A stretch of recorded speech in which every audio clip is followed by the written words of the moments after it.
çıktım bazara, aldım soğanın kıyma. Osumluk yağı gerek, aş terbiyesi karabiber. Çiberek, çiberek lezzetli olacak. Çiberek, çiberek, çiberek Kırım Tatar yemekleri.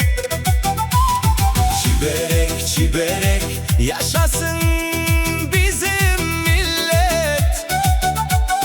Çiberek, çiberek sofrada aşlar olsun. Kollarının hamur bastım, dairelere onu şeklinde doğdum.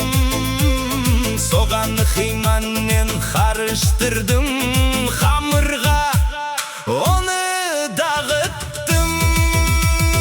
Çiberek, çiberek lezzetli olacak. Çiberek, çiberek, çiberek Kırım Tatar yemekleri. Çiberek, çiberek yaşasın bizim millet. Çiberek, çiberek sofrada aşlar olsun.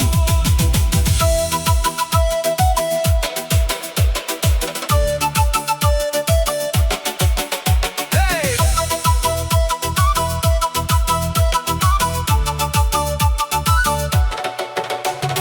Savada tava koydum, içine yağı döktüm.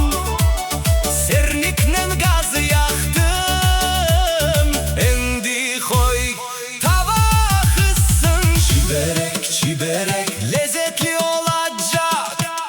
Çiberek, çiberek, çiberek Kırım Tatar yemekleri.